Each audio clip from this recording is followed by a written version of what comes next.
kung paanong namuno bilang alkalde, senador at vice presidente. Bitbit ni Pangulong Estrada ang pamamahala laban sa kriminalidad at sa kahirapan. Doon siya nakilala, era para sa mahirap. Pinasakay niya ang taong bayan sa kanyang jeep o Justice, Economy, Environment and Peace.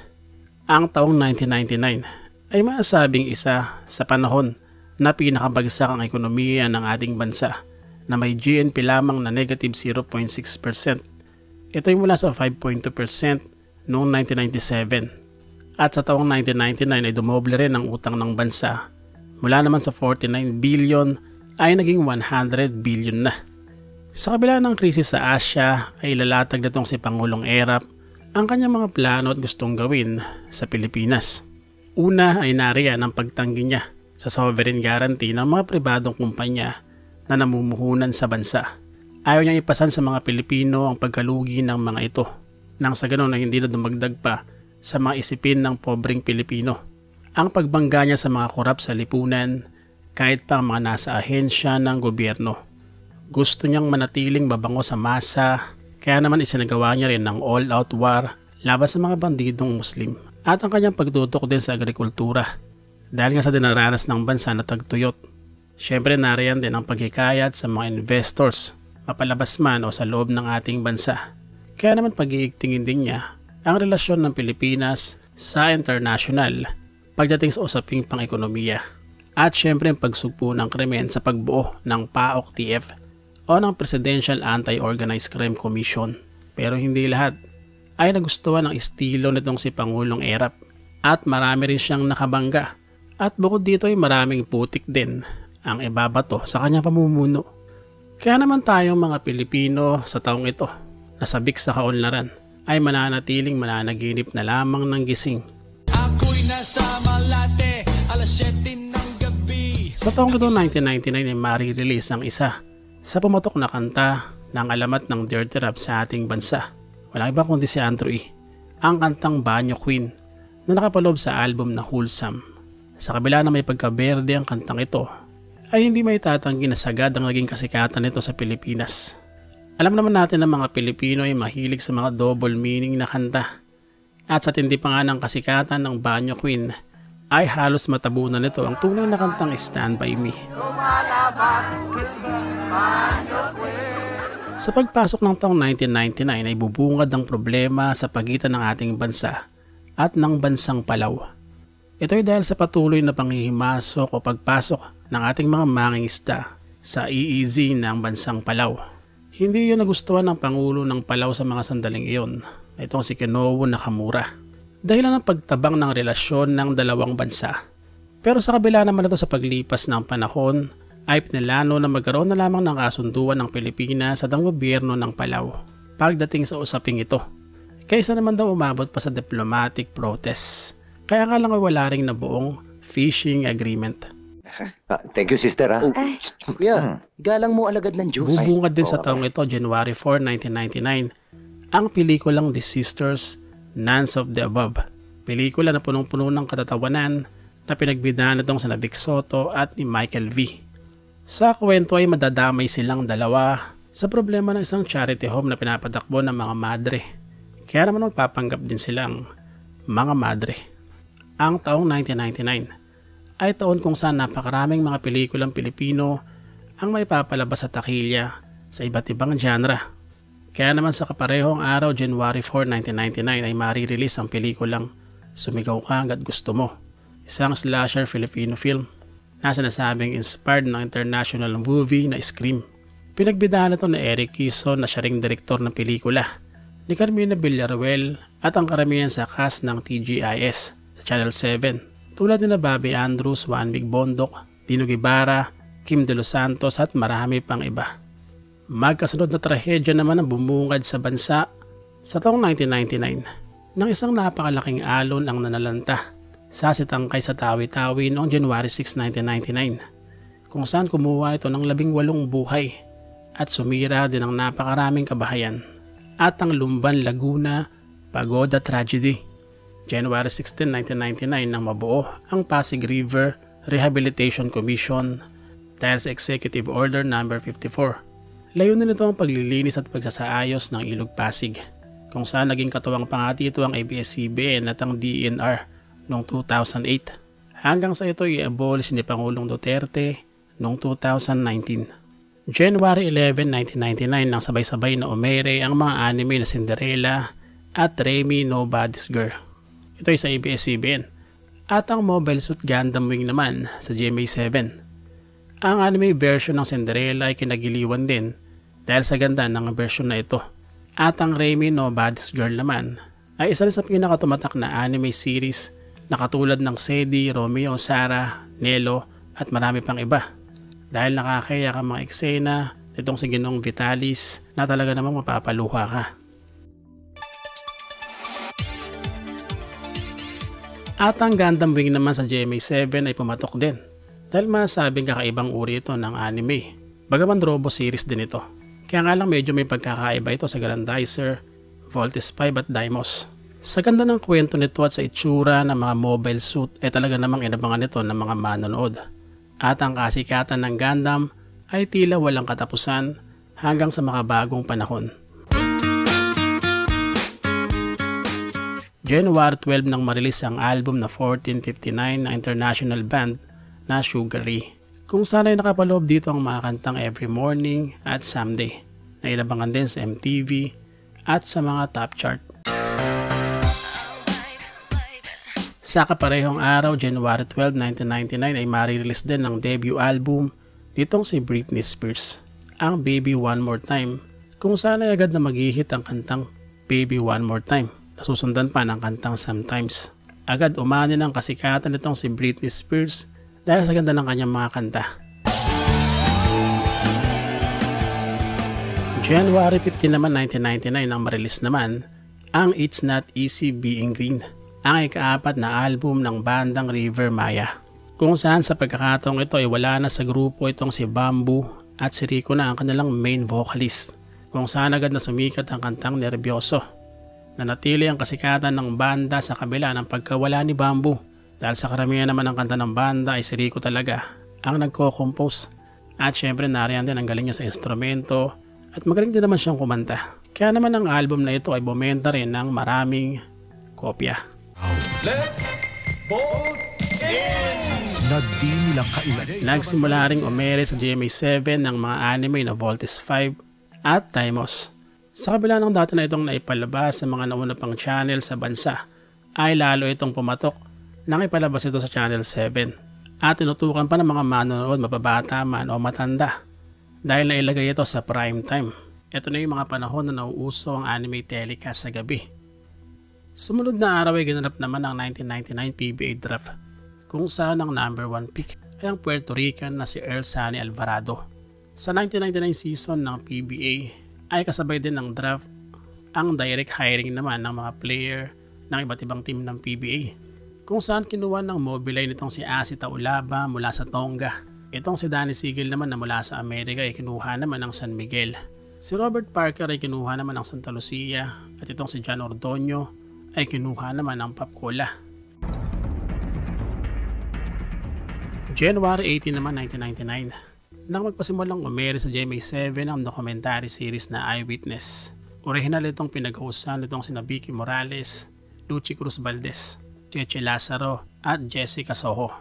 Sa ngayon ay patok pa rin naman ang mga dokumentaryo ng Eyewitness na nagmumulat sa maraming mata sa iba't ibang sitwasyon sa ating lipunan. At sinasabing ito rin ang pinakamatagal na documentary show ngayon sa bansa. Sumunod na araw naman, January 19, 1999, ay isang trahedya naman ang naganap sa Lumban sa Laguna sa isang fluvial procession. Kumbaga parang pagoda pa rin din ito sa ilog, kung saan pinoprosesyon ang kanilang patron na si San Sebastian nang sumabit ang kanilang bangka sa isang live wire. Sa takot ng ilang mga deboto ay nagtalunan ng mga ito sa ilog. Kaya nga lang sa kasamaang palad ay tuluyang naputol ang kable ng kuryente at bumagsak din ito sa tubig. Kaya naman ikinasawi ito ng 13 katao. 22 tao naman ang binawian ng buhay. Sumunod na araw, January 20, 1999, nang mahulog naman sa bangin ng isang bus ng Baguio Bus Lines. Ito ay sa Nagilian Road sa Sablan sa Benguet. Ang makapal na hamog sa lugar ang mabilis na pagpapaandar ng driver kung saan ay na-miscalculate niya ang pakurbang daanan ang tinuturong dahilan ng nasabing aksidente. Sa taong 1999 din ay hindi lang aksyon, comedy at drama pelikula ang maipapalabas sa mga sinehan. Bagkus nariyan din ang mga sexy films. Mga pelikulang pinilahan din sa sinehan ng mga kalalakihan, lalo na yung mga sinehan na masurot. Sa buwan ding ito, February 5, 1999, nang makatulan naman ang kamatayan nitong si Leo Echegaray gamit ang lethal injection. Ito'y dahil sa kasong panggagahasa. Mula nang maibalik ang parusang bitay noong 1993, siya ang unang sumalang dito. At sinasabing siya rin ang kauna-unahang na-execute mula pa noong 1976 sa panahon ni Pangulong Marcos sa panahon ng martial law. Ang pagkakabitay kay Leo Echegaray ay inalmahan din ng maraming grupo, lalo na ng simbahang Katoliko. Pinagtatalunan din ang pagpapatupad ng hatol na bitay dahil hindi na raw ito kailangan para sugpuin lang ang kriminalidad. Pero nagpatuloy ito at hindi nahadlangan ang desisyon ni Pangulong Erap. At 2006 na lamang nang muling buwagin ni Pangulong Gloria ang parusang bitay. February 7, 1999 na magpasimula naman ang 1999 PBA season kung saan panahon nga ito ng maraming mga Phil-foreign na player na maglalaro sa liga. Kabilang ang number 1 pick na si Alvarado. Maglalaro siya sa nagbabalik na team sa PBA na Tanduay. Magsisimula ding maglaro sa liga ang mga superstar na player na sina Asi Taulaba, Danny Sigel at Eric Menk.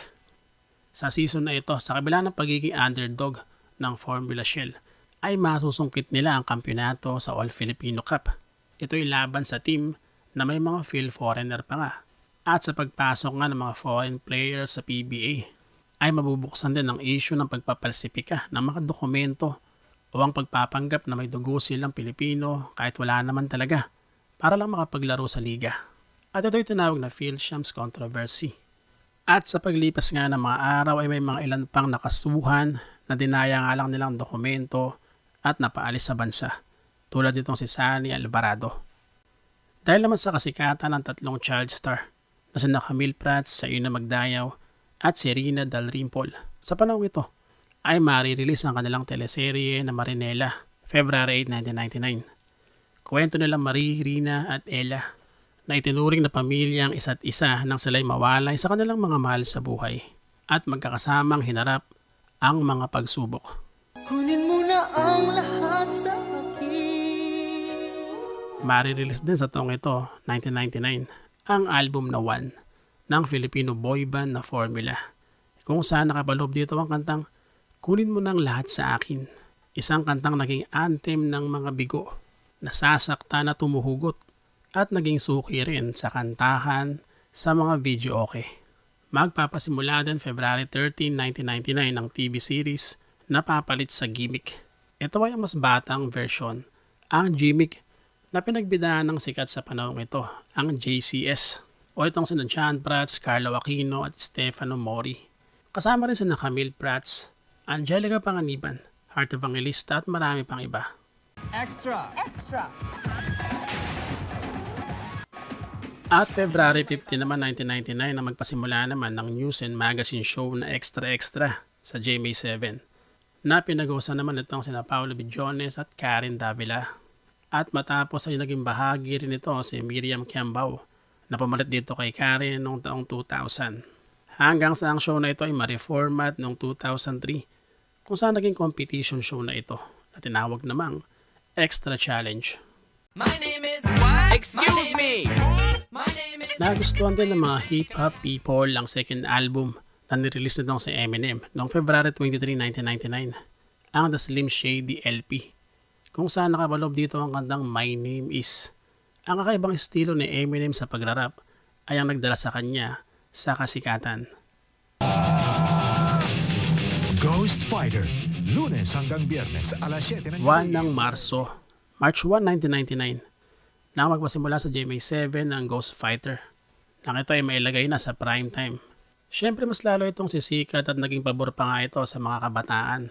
Dahil pag nakalagay ito sa prime time ay nasusubaybayan na. At sa panahon din ito, 1999, madami pa rin naman nanonood gamit ang VHS player. March 5, 1999 nang marilis ang international film na Cruel Intentions na bagamat may pagka-sexual ay pinanood pa rin ito sa takilya at sa mga home entertainment system. Sa buwan din ng Marso, March 8, 1999 na magpasimula naman ng Blue Blink sa ABS-CBN, isang fantasy adventure anime series na tinutukan din ng mga batang 90s dahil sa ganda rin ang kwento nito. Sa GMA7 naman, nagpasimula naman ng Bebo Tinga, isang TV sitcom na pinagbidaan na sina Jano Gibbs at Anjo Eliana. At nagustuhan din ito ng mga Pilipino dahil katulad ng Over the Backward ay punong-puno rin ito ng katatawanan.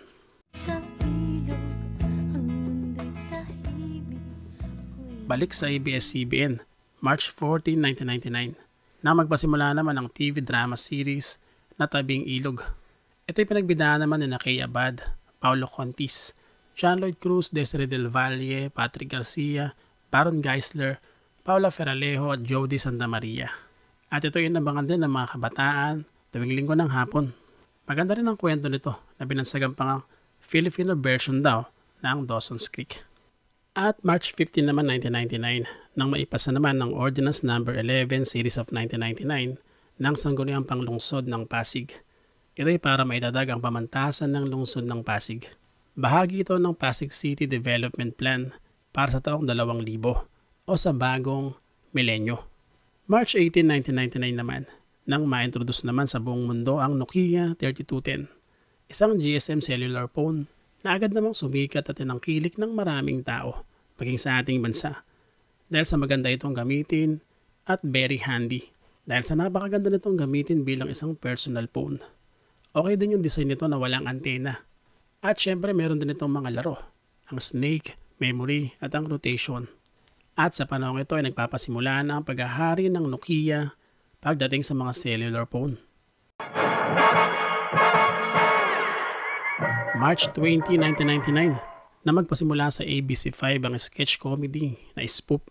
Ang programa ito ay may pagka-satire din na nagpaparo din ng iba't ibang mga paksa ng lipunan, mapapolitika man, celebrity at television.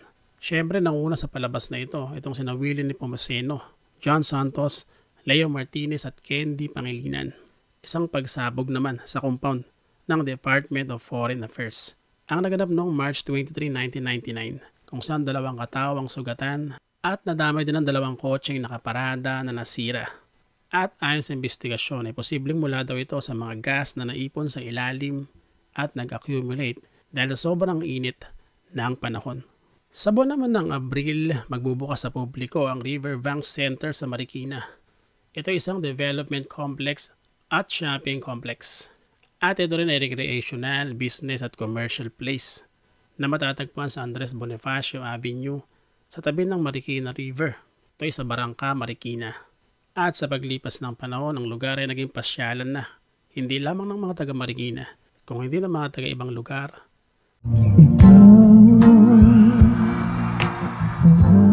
1999 din nang marilis ang album na Sayo ni Jano Gibbs, kung saan nakapaloob ang kantang Ikaw Lamang na duet nila ng soul diva na si Jaya. Sa kantang ito ay talagang nagtugma ang kanilang mga boses, kaya naman isa rin ito sa pinakamatatak na OPM song sa ating bansa. At narilis naman April 12, 1999 sa ABS-CBN ang television drama series Na Saan Ka Man Naroroon, napapalit sa Mula sa Puso. Pero pinagbidaan pa rin ito ni Claudine Barreto, nagaganap na triplets na sina Rosario, Rosenda at Rosita. Kasama rin sa pelikula itong sina Rico Yan at si Dieter Ocampo. Ang mga triplets ay lalaki magkakaiba ang personality hanggang sa darating ang panahon na sila ay makikita-kita. Isang kahindik-hindik na pagsabog naman ng bomba sa Rapo-Rapo Albay, April 14, 1999 ang naganap, kung saan 13 binawian ng buhay at 70 ang sugatan. Panahon na yon ng kapistahan sa lugar sa Barangay Liguan, kaya naman napakaraming tao ang nadamay sa pagsabog. Narilis naman April 20, 1999 ang ika-6 na studio album ng bandang Eraserheads, ang 1999, kung saan nakapaloob dito ang mga kantang Maselang Bahaghari, Huwag Kang Matakot, 68 Dr. Sixto Antonio Avenue, Pop Machine at napakarami pang iba. Siyempre papatok pa rin ang nasabing album. Pagaman sa pagkakataon daw na ito ay medyo burnout daw itong si Eli Buendia habang sinusulat ang mga kanta. At mabuti na lamang daw ay natulungan siya ng kanyang mga kasama sa pag-compose at pagbuo ng linya ng mga kanta sa nasabing album. Di mo ba alam na ako'y Sa taon ding ito ay ma-release din ang album na Pantasya ng bandang Shackle, kung saan nakapaloob ang kantang Hindi Mo Ba Alam. Pagaman hindi ganun pumatok ang album na ito, ay umabot pa rin naman ito sa single platinum. Mari-release naman ang international album na The Ego Has Landed nitong si Robbie Williams, May 4, 1999, kung saan nakapaloob dito ang single na Millennium na syempre papatok sa taong ito at makakapasok pa sa mga top chart at Billboard Hot 100. May 18, 1999, mari-release ang album na Millennium ng boy band ng Backstreet Boys, kung saan nakapaloob naman dito ang mga kantang I Want It That Way, Larger Than Life, Show Me The Meaning of Being Lonely at marami pang iba. Sa panahon ito ay nananatili ang kasikatan ng grupo at mananatili rin ang kanilang mga kanta sa mga top chart. Isang malungkot na balita naman ng binawian ng buhay sa edad na 89. Ito yung noong May 20, 1999, ang national artist sa larangan ng historical literature na si Carlos Quirino. Itong si Carlos Quirino ay isang biographer at historian. Bukod sa kanyang kaalaman sa kasaysayan ay nakilala rin siya sa kanyang kaalaman sa mga lumang mapa at culinary history ng ating bansa.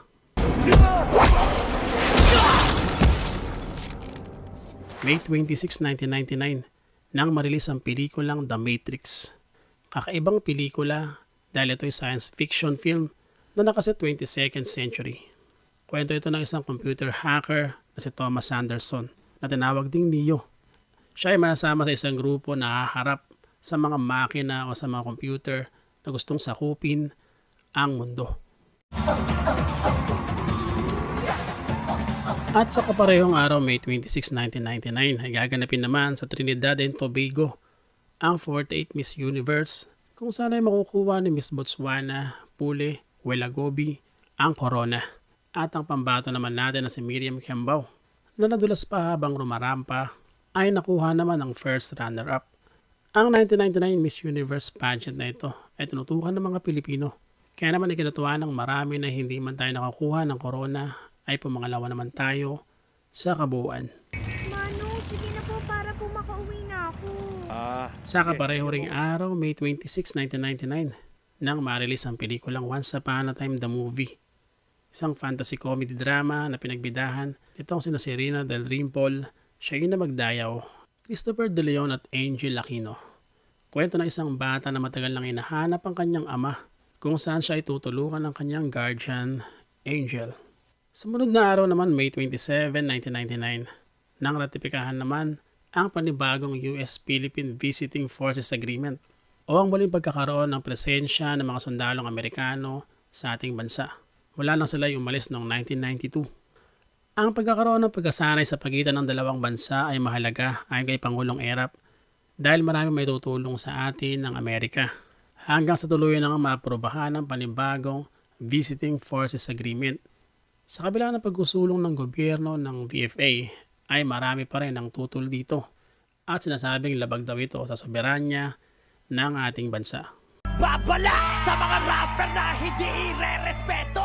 Sa taon din ito, 1999, ay mari-release ang album na Dear Critics ng hip-hop group na Ghetto Dogs, kung saan tatatak sa album na ito ang kantang Babala.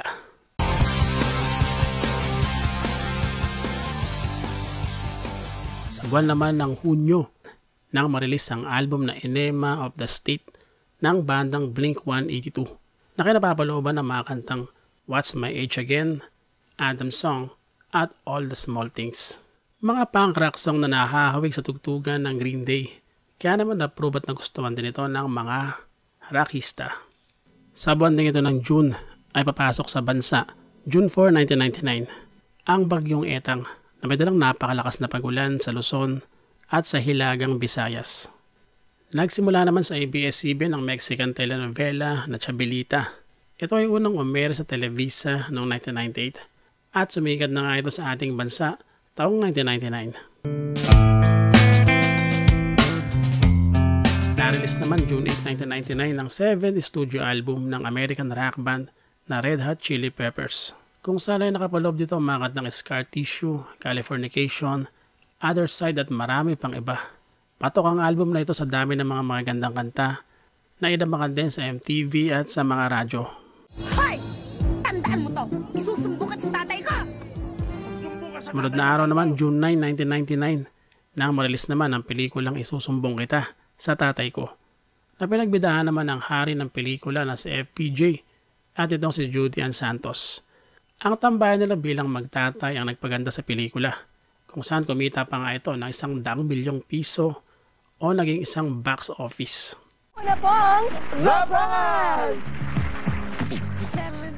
Sa ABS-CBN pa rin, magpapasimula naman ang television talk show na The Buzz na pamalit naman sa Showbiz Linggo. Ito naman ay original na pinag-uusan itong si Boy Abunda hanggang sa mapasama itong si Chris Aquino at Tony Gonzaga. At ang The Buzz din ang sinasabing humawak ng titulo bilang longest running talk show ng ABS-CBN.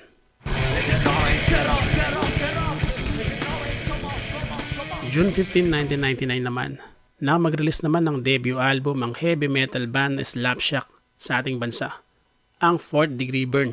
At ang album na ito ay kinapapalooban ng mga kantang Evil Clown, Agent Orange at marami pang iba.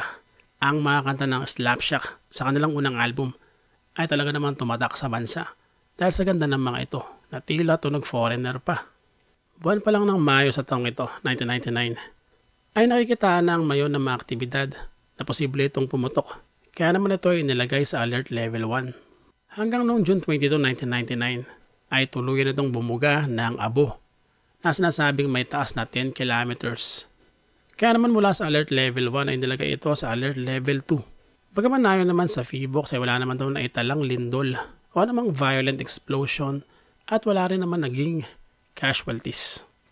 June 23, 1999 ay i-release naman ng Regal Films ang pelikulang pagbibidahan itong si Lorna Tolentino, ang thriller action film na Luksong Tinik, kung saan siya ay gaganap bilang si Beth na makakasaksi ng isang pagpatay dahil para malagay naman sa panganib ang kanyang buhay.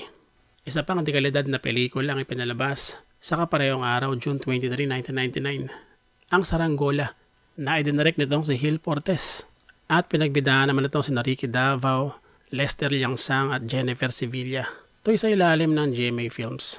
Kwento ito ng isang pulis na may aksidenteng napatay na bata at nasaksihan ng kanyang anak ang krimen na iyon. Pilit na itinatago ng pulis ang nangyaring krimen at pilit na itinatago ng pulis ang nasabing lihim. Pero bandang huli ay matutuklasan pa rin ito. Sa taon ding ito, 1999, ay ma-establish naman ang kumpanyang Pandi Manila. Ito naman ay isang bakery chain sa bansa. Noong una ay mga tinapay lang ang tinda nila. Hanggang sa paglipas ng panahon ay magkakaroon na rin sila ng partnership sa ibang mga kumpanya. Dahilan para madagdagan ang kanilang mga produkto at mga tinda. At magkakaroon na rin sila ng restaurant at cafe.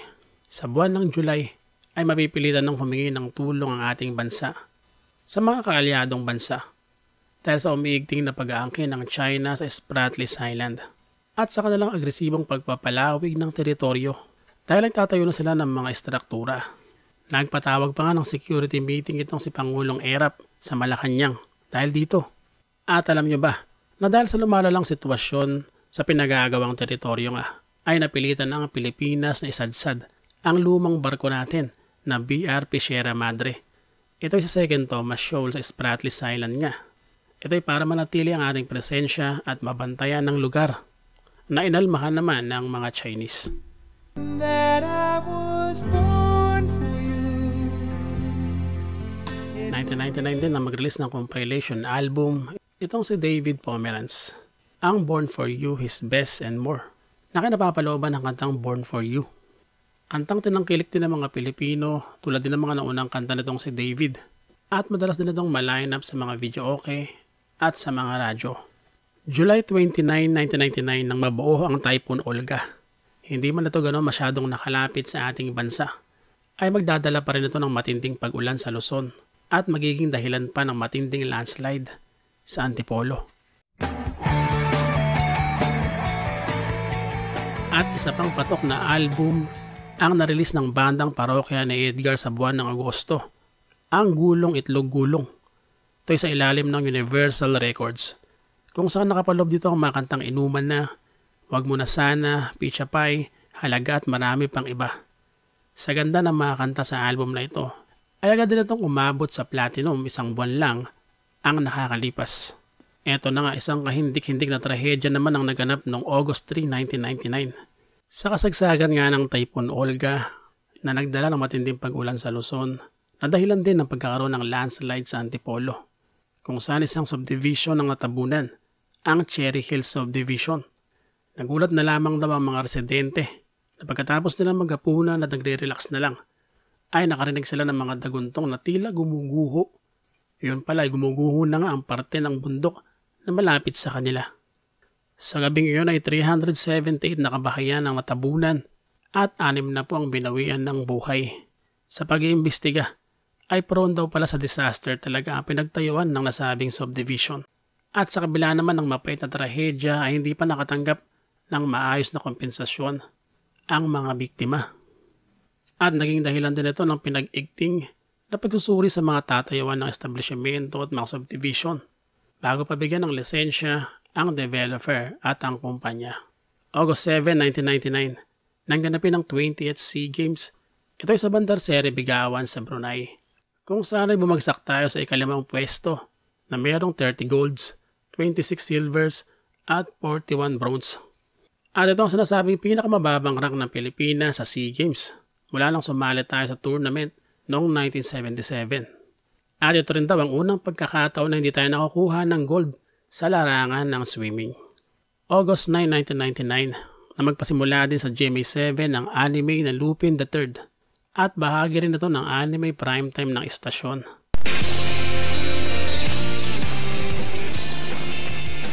Nagpasimula rin sa taong ito ang anime na Flame of Recca, kung saan umatak nga ito ng maraming mga manonood.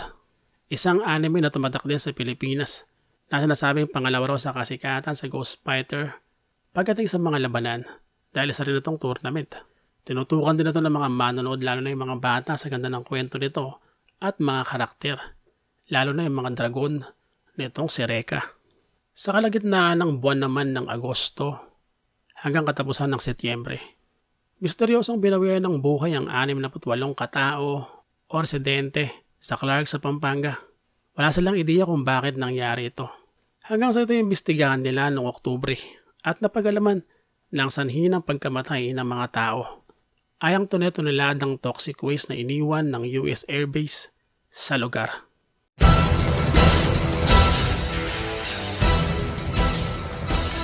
Sa kaparehong araw, August 16, 1999, ay nagpasimula din ng front page ulat ni Mel Tiangco, isang news program na pinag-angkoran nitong si Mel Tiangco. Ang programang ito ay naging tagapaghatid balita din sa mga Pilipino hanggang sa ito ay palitan ng 24 oras. Pumasok naman sa bansa August 18, 1999 ang bagyong Luding na tumama naman sa northern portion ng Luzon, kung saan ay naging dahilan din ito ng ilang mga landslide sa Baguio.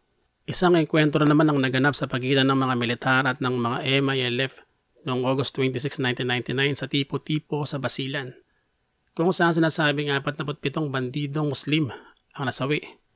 Sa mga sandaling ito ay maigting ang kampanya ng gobyerno laban sa MILF.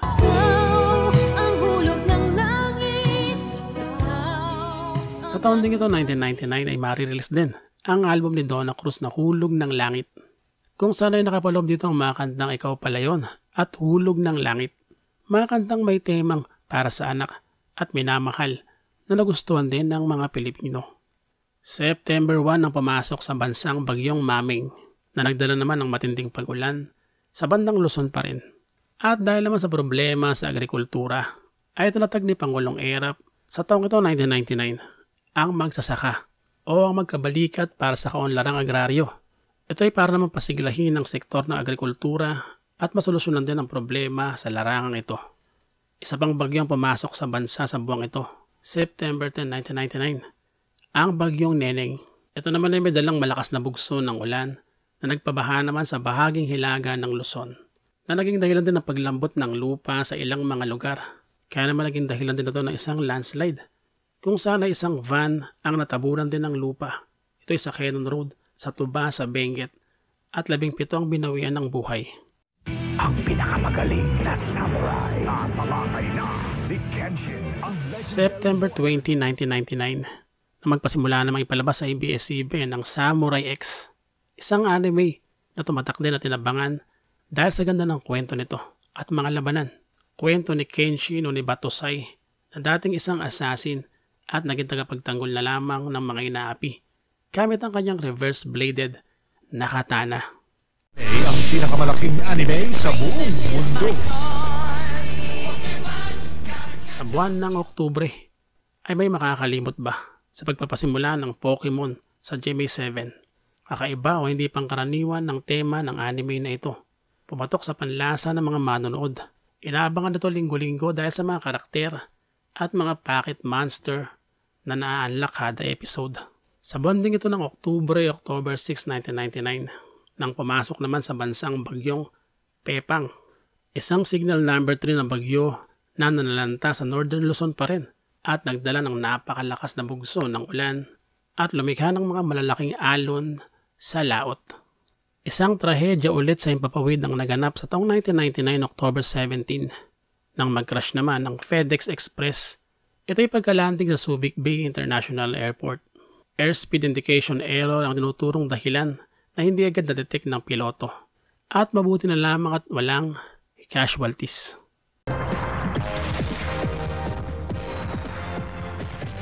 Nagpasimula naman October 23, 1999 ang isa sa kinagigiliwang high school quiz show sa bansa, ang Digital LG Quiz, na pinag-usan na itong sina Paolo Bidjones at Regine Tolentino. Maganda din ang setup ng quiz show na ito dahil sa mga categories nito na talagang marami kang matututunan. At intense din ang mga labanan, bagaman nangingibabaw talaga ang mga science high school sa katalinuhan. Lalo na itong si Mark Andrew Lim at ang grand champion sa unang season na si Brian Lagason. Sometimes I feel the fear of Mare-release naman October 26, 1999 ang third album ng international band na Incubus, ang Make Yourself, na kinapapalooban ng mga kantang Drive, Stellar, Pardon Me at marami pang iba. Sa mga panahon kasi ito ay sumisikat din talaga ang mga semi at mga rap metal. Kaya naman gustong-gusto ng mga rockista ang tugtugan ng Incubus. Lalo na sa album na ito, na bumenta ng maraming kopya at lalong nagpasikat sa banda. Buwan naman ng Nobyembre ng mabuo ang Sex Bomb Girls o Sex Bomb Dancers, isang Filipino girl group na binuo ng dance guru na si Joy Cancio. Original silang tinawag na Chicken Sandwich Dancers na binubuo nitong sina Rochelle, Cheche, Tera at Janine. Hanggang sa sila ay magpalit ng pangalan na kinuha sa kanta nitong si Tom Jones at nadagdagan na rin ang kanilang miyembro. Sumikat sila bilang resident dancers ng Itbulaga hanggang sa magkaroon na sila ng album na Unang Putok, kung nasa nakapaloob ang mga hit song na Bakit Papa, Crush Kita, Pretty Little Baby, Di Ko Na Mapipigilan at marami pang iba.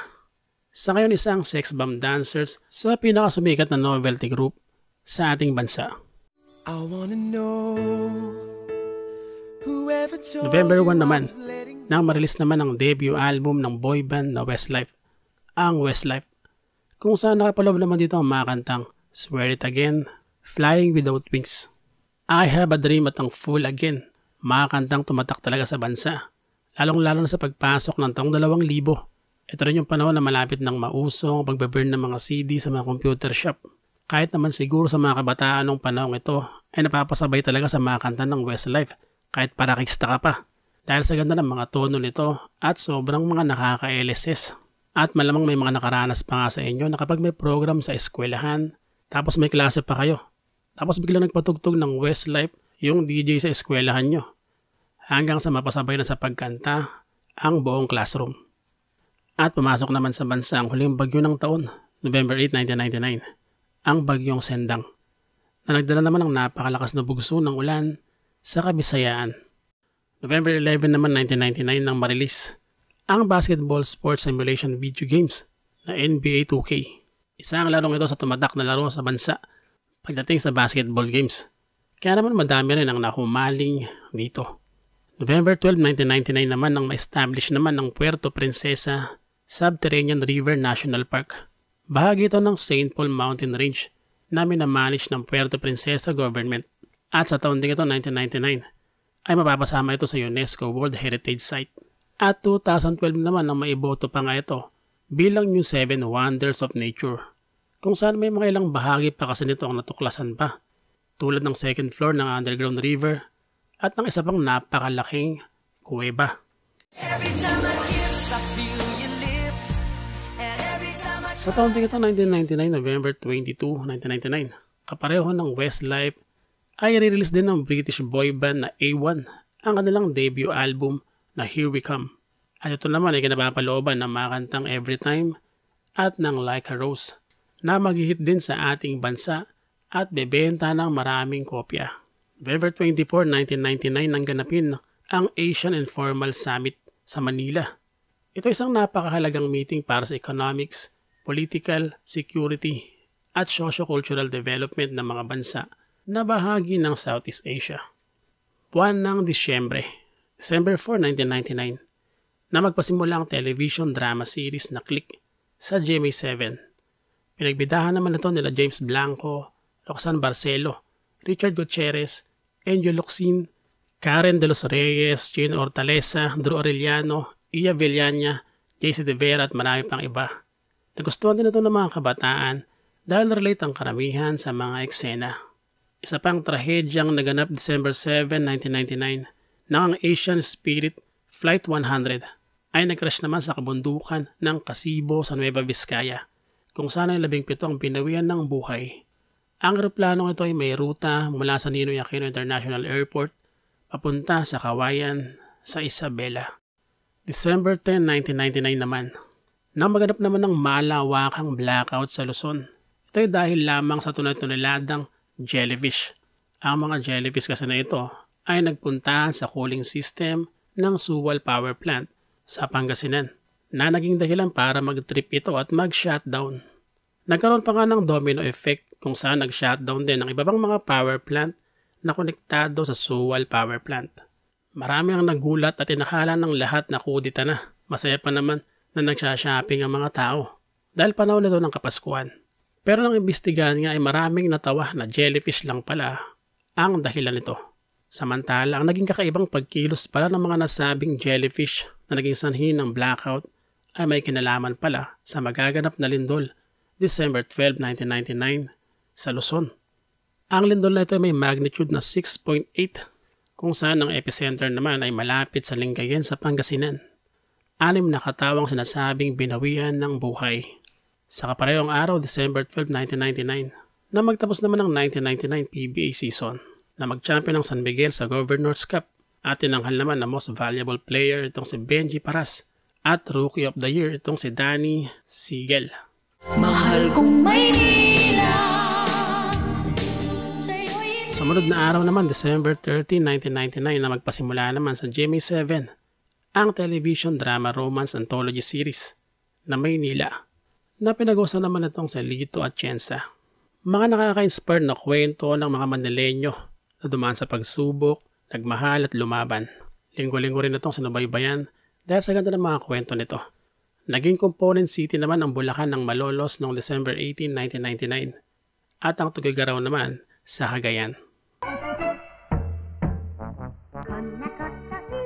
December 27 naman 1999 na magpasimula naman sa GMA7 ang cute na anime na Doraemon na inabangan din dahil sa mga nakakatawang eksena nitong si Nobita, si Neo, Damulag, si Suka at syempre itong si Doraemon na meron pa mga kakaibang kagamitan at pamamaraan. Sa kabila naman ng kinatatakutang Y2K bag sa darating na taong 2000 ay positibong ipinagdiwang ng mga Pilipino ang Kapaskuhan. Ito yung mga taon na medyo nagkakaedad na mga batang 90s kaya naman medyo nahihiya ng mga roling. Pagaman syempre nagisimbang gabi pa rin yung mga Katoliko. Ang katapusan kasi ng dekada 90 at ang pagpapasimula naman ng taong 2000 ay hindi naman masyado nagkakalayo sa pakiramdam. Bagaman syempre marami na ang nangyayaring mga pagbabago. Ang grande naging pagsalubong ng mga tao sa taong 2000 dahil nga syempre bagong milenyo at simbolo rin ito ng pagbabago at bagong pag-asa. Ang pagpasok ng bagong yugto ng buhay na dapat harapin ng mga Pilipino. Bawat istasyon ng telebisyon ay may mga kanya-kanyang espesyal na pagsalubong sa taong 2000 at may mga event din sa iba't ibang lugar. Nagkaroon pa nga ng millennium speech itong si Pangulong Erap sa Luneta bago magpalit ng taon. Sobrang saya nga ng panahon ito na pagsalubong sa taong 2000. Ito ay sa kabila ng hirap ng buhay at mga suliranin ng ating bansa. Ang panibagong taong ito, taong 2000, ay panibagong kaganapan na naman na mangyayari sa bansa. Bagaman positibo ang mga Pilipino ay nariyan pa rin ang matinding problema ng bansa sa pakikibaka laban sa mga bandidong Muslim sa Mindanao, kung saan nagdeklara na nga ng all-out war itong si Pangulong Erap laban sa kanila. Magkakaroon din ng trahedya ang Air Philippines Flight 541, kung saan ay 131 katawang binawian ng buhay. Sisikat din sa buong mundo ang I Love You virus na sinasabing magpapasimula sa ating bansa at ang maagang pagkakalik ni Pangulong Erap sa mga katiwalian. Muli maraming salamat sa inyo mga pao sa inyong pagsama sa video natin sa araw na ito. At kung hindi ka pa nakapag-subscribe, mag-subscribe ka na para makahabol ka at makasunod sa ating mga timeline. Muli maraming salamat sa inyo mga paos at see you sa next episode. Bye-bye.